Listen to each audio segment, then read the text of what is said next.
Καλησπέρα σας, καλοί φίλοι τηλεθεατές. Καλώς ορίσατε στην εκπομπή μας Προ σωπα, Faces. Να πούμε χρόνια πολλά. Μπήκαμε λοιπόν στο 2021 ήδη και είμαστε ευτυχείς που τα καταφέραμε αρχές αυτού του μήνα και η πρώτη μας εκπομπή για αυτόν τον χρόνο. Να καλωσορίσουμε τον φιλοξενούμενό μας, εφόσον πρώτα να πω ένα μεγάλο ευχαριστώ και στο χορηγό μας, τον Dr Βασίλη Μαύρου και το Προ Silivistris που είναι και πάλι μαζί μας. Ευχαριστούμε Dr Μαύρου, να είστε καλά και χρόνια πολλά και σε εσάς και σε όλη την ομάδα εκεί στο Προ Silivistris. Καλωσορίζω λοιπόν τον Dr Vasilios Silivistris, Psychotherapist. Good evening. Good evening, Vasilis. How are you? Χρόνια πολλά. Happy New Year. Happy New Year. How are you doing? All right? I'm okay. Thank you very much. I'm very happy to have you in my program. We're going to find out more about you. And you're going to tell us a few things about your childhood and, studies. And today, what you do and traveling, to Cyprus, staying in Cyprus a few years and then coming back to London again. I'm just going to say a few words about our,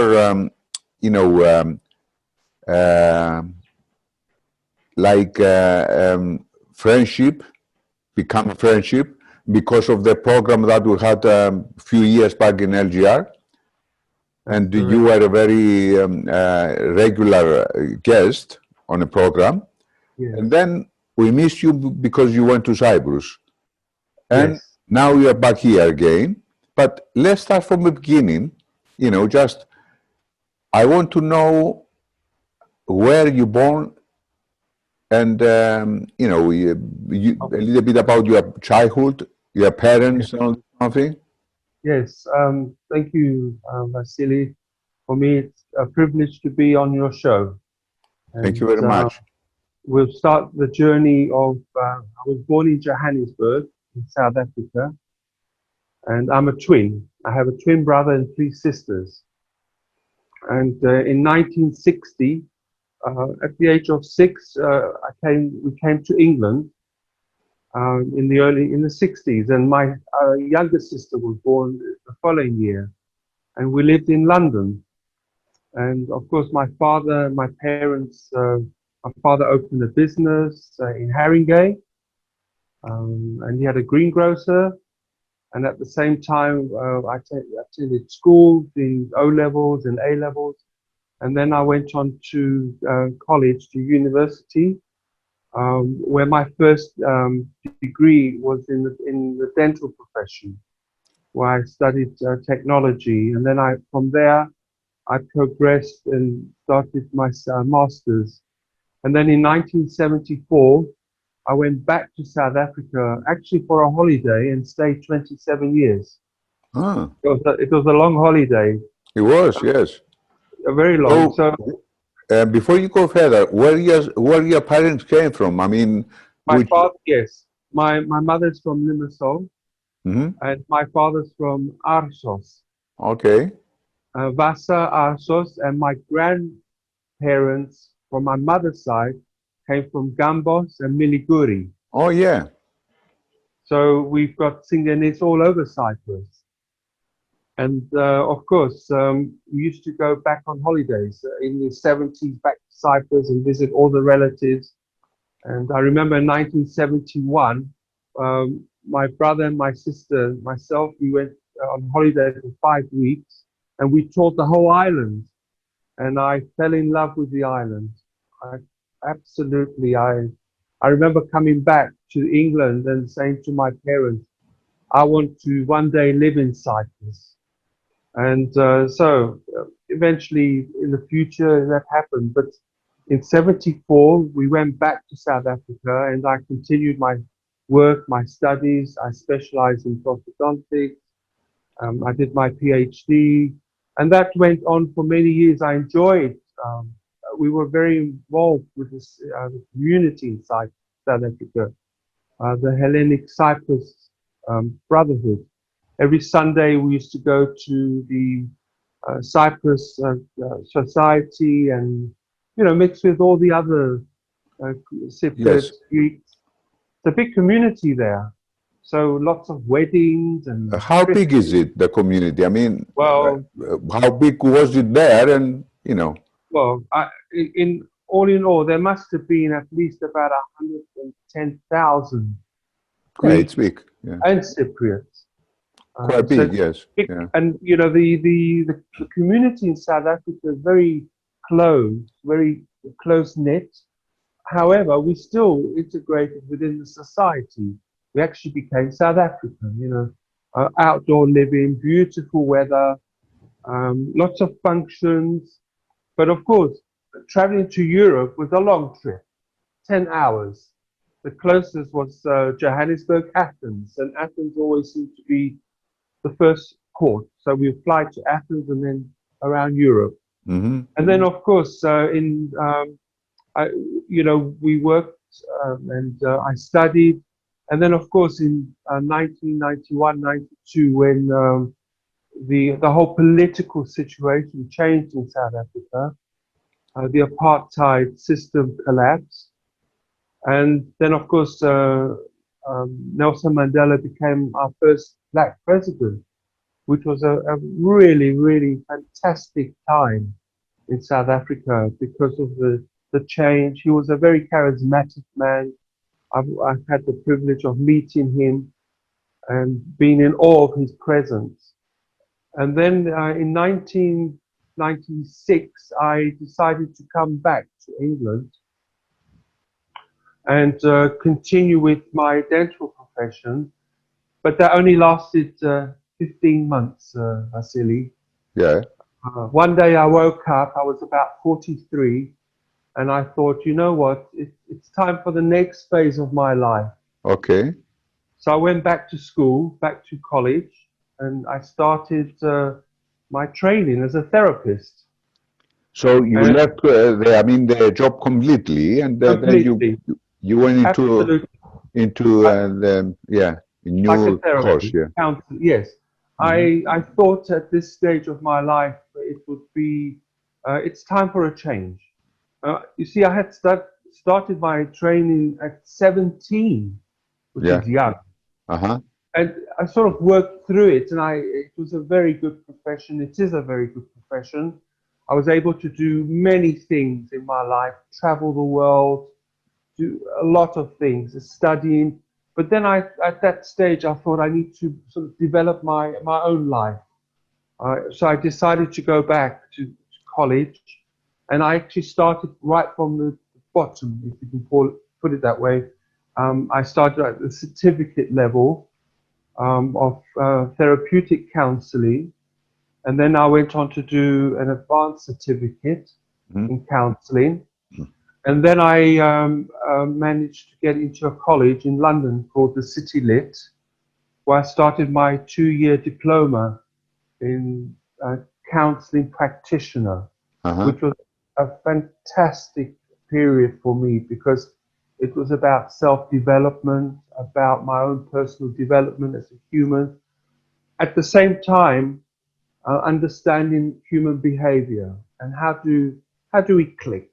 Yeah. So, and then from there, I qualified in the end of the year 2000.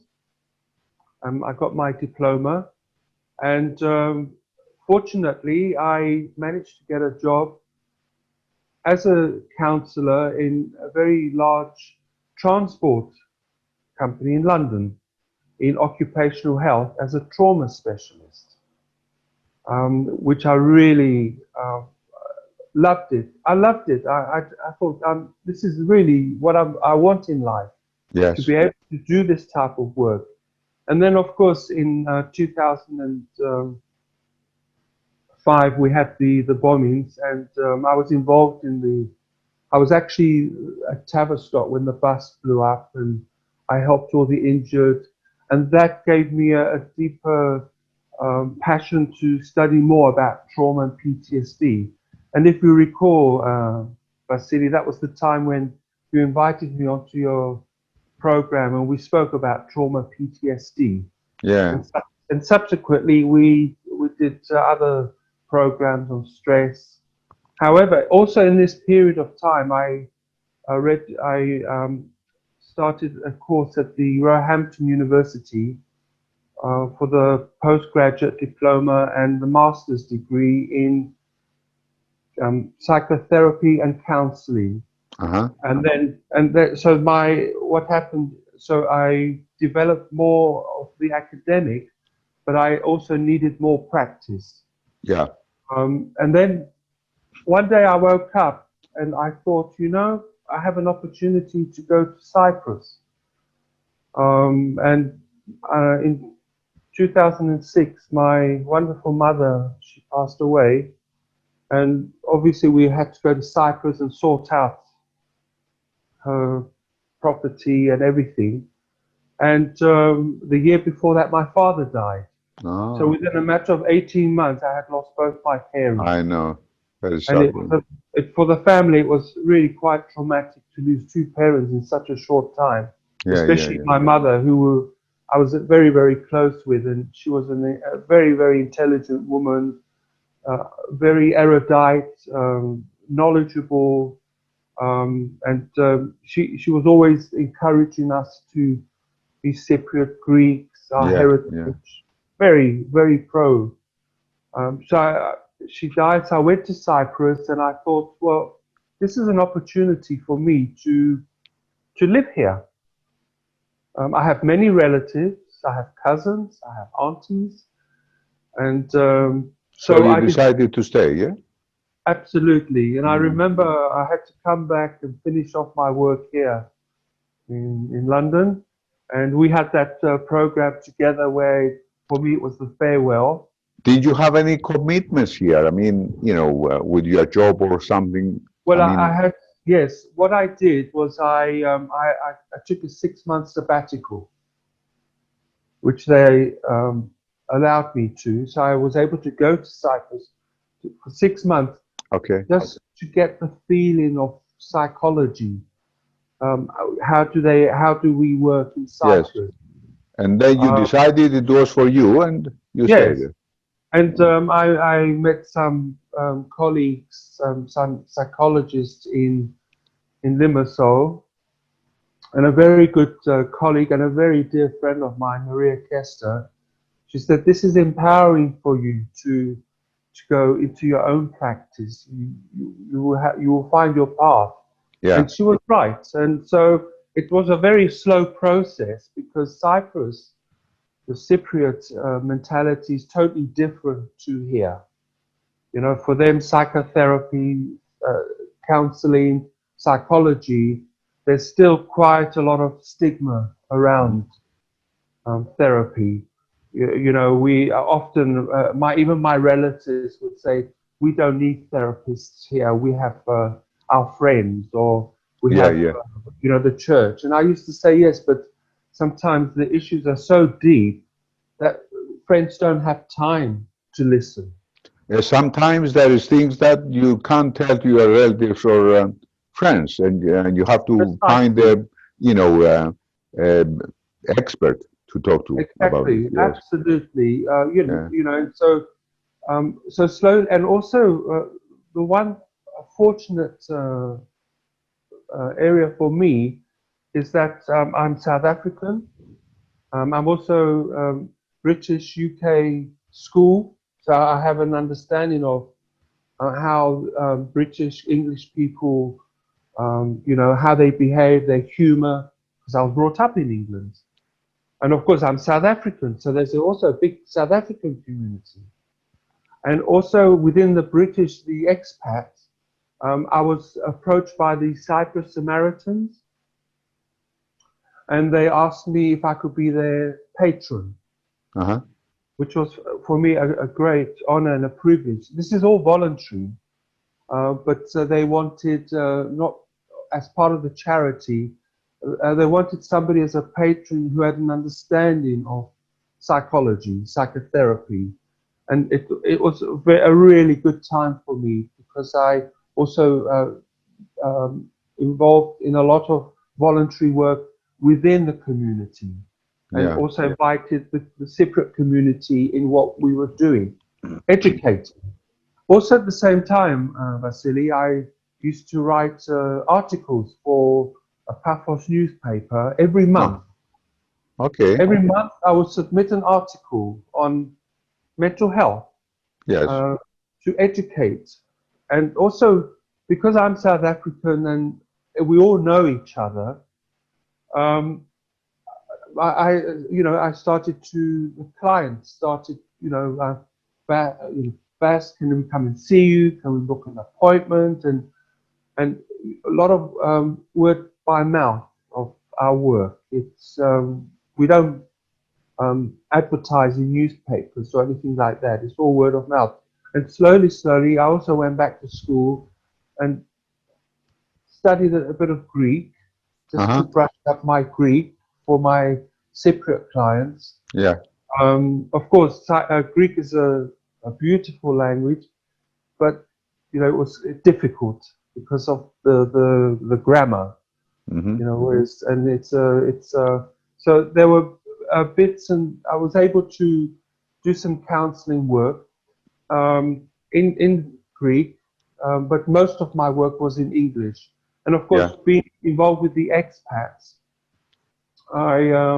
that also evolved into loads of clients coming in. Also at the same time, I got involved with the University of Nicosia, where I was invited by the professors there to become an external lecturer. So I did some lecturing to psychology students on issues around stress management and also trauma, PTSD. So I got quite involved in that academia in Nicosia, which I really enjoyed. And of course, having family around me, I had lots of cousins that we all grew up together in England. All ended up in Cyprus, having family. And also, I did some also work with Rick Radio in English. Also being part of the Samaritans, I would promote the service, the charity. So I would go and give talks around mental health issues. And so, but in the meantime, I still had a lot of connections with the UK. I would still come back and do courses here, workshops, just for my own professional development. Okay, just a question about you stayed in Cyprus for about 12 years. How many years you stayed there? On and off. On and off, yes. Did you find the Cypriots, usually they don't believe going to the psychotherapist. They think, as you say at the beginning, they say, we have our friends, we have a priest, we have, and we go and talk to him. Did you find it difficult to, Yes, in the beginning it was very difficult. Often, if I was asked my work, the first, they didn't have their loss. No. This type of, I don't need to see a psychologist. I'm not, I don't have problems. And what I also noticed, and also with my colleague, is that the Cypriots would actually park their car at the next block. Or they'll come from Nicosia to Limassol because they didn't want to see a therapist in Nicosia because they didn't want to be seen.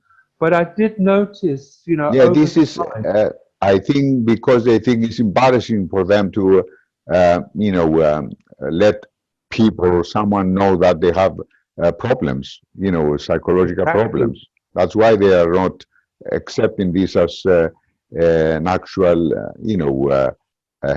help. And, they think, oh, well, I'm okay, I can manage on my own, or I can go and speak to a friend or to the priest or whatever, and he's going to help me. You know what I mean? Exactly. I think this is a problem, Absolutely. They see therapy as a weakness. Yeah. It's the opposite. I always say no. By having awareness of your problem, for me, shows strength. We cut ourselves, we go to the doctor. You break a bone, we go to the doctor, it gets healed. With mental health, we can work around your problems. It's a strength. I used to hear this a lot, yes, but we can sort it out ourselves. Unfortunately, Cypriots tend to be too subjective. All right, they criticize, or they, leave him, find somebody else. That's not the answer. Now you're back to London, here in London, and because of the coronavirus and all this, stress and all these problems, lockdowns and all this kind of thing, people get more anxious to, sort their problems out. There are so many problems around. And did you find it that there are many people wanted to come to you and need to have your advice for problems? And what are the problems usually they face? Yes, this is unprecedented. And what's happened is mental health issues have gone up. So what actually happens is a lot of clients, a lot of people with underlying mental health issues, the pandemic has exacerbated it. It's brought it to the fore. Lots of restrictions, a lot of isolation, loneliness. So what's happened, people drinking more. I've noticed the alcohol issues are coming up, a lot of depression, a lot of stress, a lot of anxiety, a lot of fear of the unknown. What's the future going to hold for us? And also fear of our family, people around us, especially our elderly relatives. They are more prone to be infected by the virus. So there's a lot of issues around that. Also, the marriages, dynamics of marriages. For suddenly you're together for 2 months. Before, people would go out to work. And when we had the first lockdown, I think we spent nearly 2 months without going out. A lot of people working from home. So that's put a strain on relationships. Yeah, definitely, yes. A lot of strains, and I've been here working with around relationships, around how are we going to, because you know what it's like. You get up, you go to work, you come home, you eat dinner, you watch TV, you interact. You have a routine. You have a routine. When you don't have any routine, then it's like, it's stressful. One straight line, and it's difficult to, Absolutely. Yeah. And it's very stressful. What am I going to do today? Yeah, exactly. And that itself is boredom. Boredom is also just as stressful as being too much work. So, and of course, relationships are affected. Fighting. There's also anger issues. A lot of anger issues are coming up. And I'm hearing a lot of issues around anger, about the government. We're not, it's chop and change. Yes, we can. No, we can't. We can go out. No, we can't. This decision. It's like confusing. All this is confusing. Well, and even with the problems they have, the citizens already getting more confusing announcements, and they're more, anxious to get out of it. Exactly. People were planning for Christmas. We had 5 days to plan Christmas. Now we can only together on Christmas Day. So what's happened? It's this. Where do we go? The government don't even know. Even for the government, it's unprecedented. So even they make one decision, they have to. Then of course we don't know about the virus. I keep saying it's like a world war but with a virus. It's not countries fighting each other. We're fighting a virus, and it's worldwide. It's a pandemic. All right, we have the vaccine now. We're looking at the results of the vaccine, how to take it forward. Also, a lot of anxiety towards the end of 2020 about holidays. Oh, we're Christmas. I keep saying to people around me, look, let's ride this through. Next year will come. All right. Yeah. Christmas will always be there. Yeah. So what is your advice? I mean, you know, we managed to come up to here, as you say earlier on, you know, things are going to get better because you have the vaccine and, you know, there is a hope, you know, there is a light at the end of the tunnel. Yes. What is your advice to keep people calm until then, when they get the vaccine, when everything is okay, and when they can, you know, just look for better days? I always say this is an opportunity to be creative. Find things that you've always put aside. I haven't got time, like hobbies. Find a hobby. Go out more. Or exercising is very, very important. Or okay, the weather's not that great, but still, go out, take some fresh air.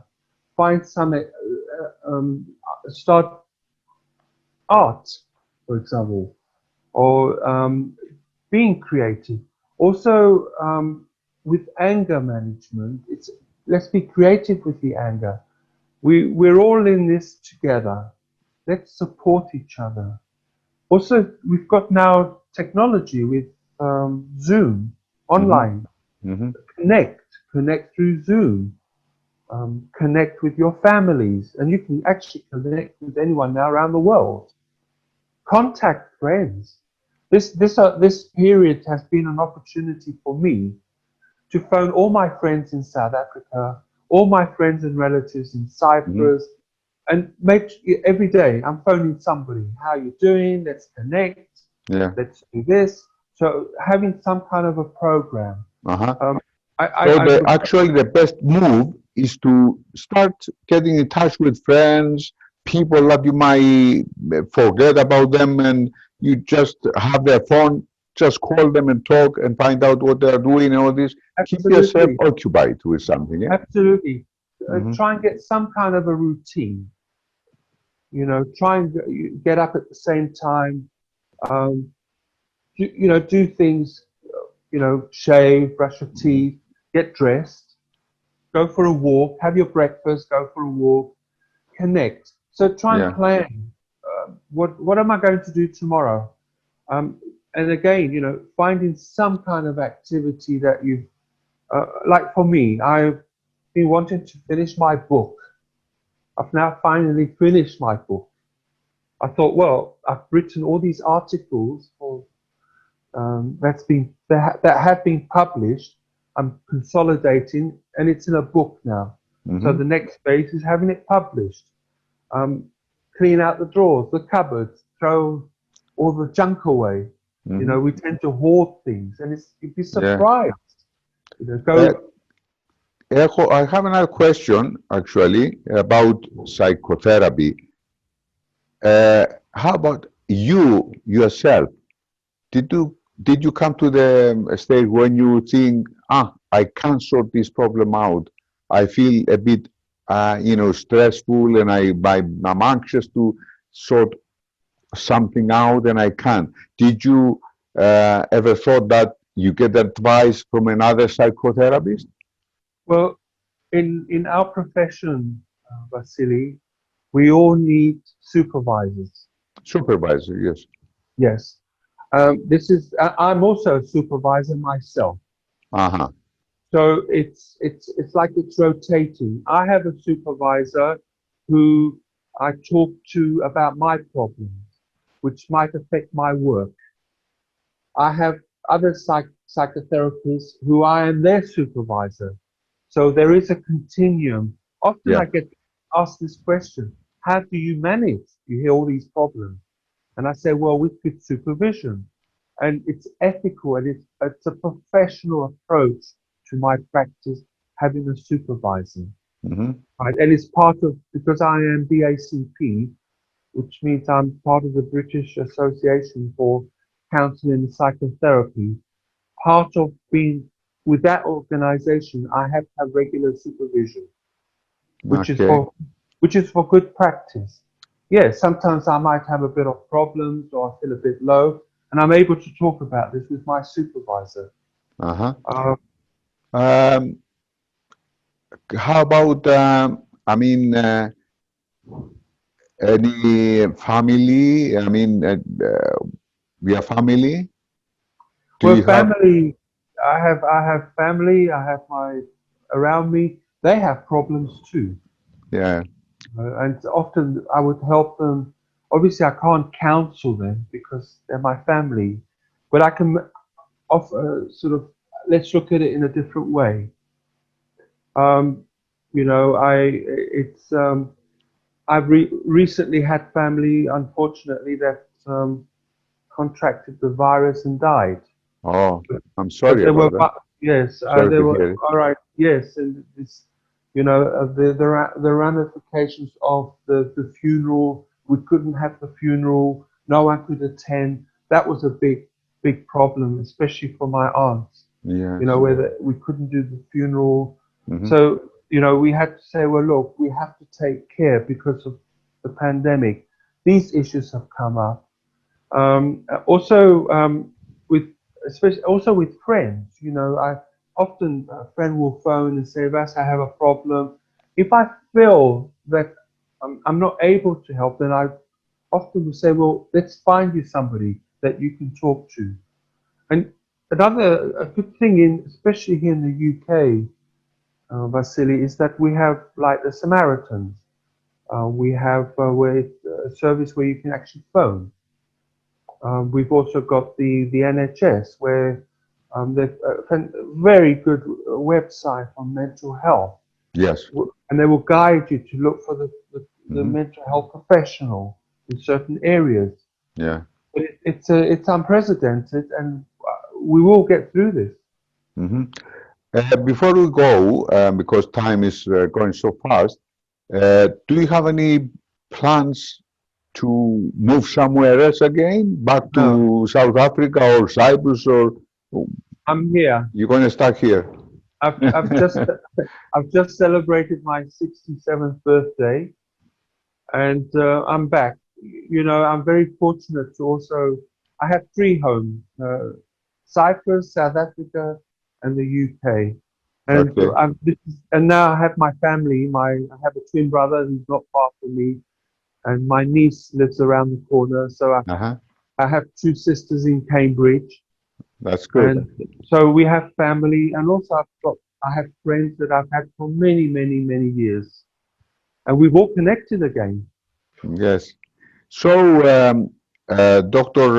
Vasilios Silivistris, thank you very much for talking to us about yourself and about what you've been through and all this. And just very quick, I'm going to say that we're going to have you as a guest in our program on LGR very often to give advice, as well as we might be having another interview here on Hellenic TV. Just if we need any more information about psychotherapy, and you might be able to give advice to some people in the future. And I wish you again, χρόνια πολλά, Happy New Year, and we speak soon. Χρόνια πολλά, Happy New Year, and with good health. This is the most important thing, good health. Good health.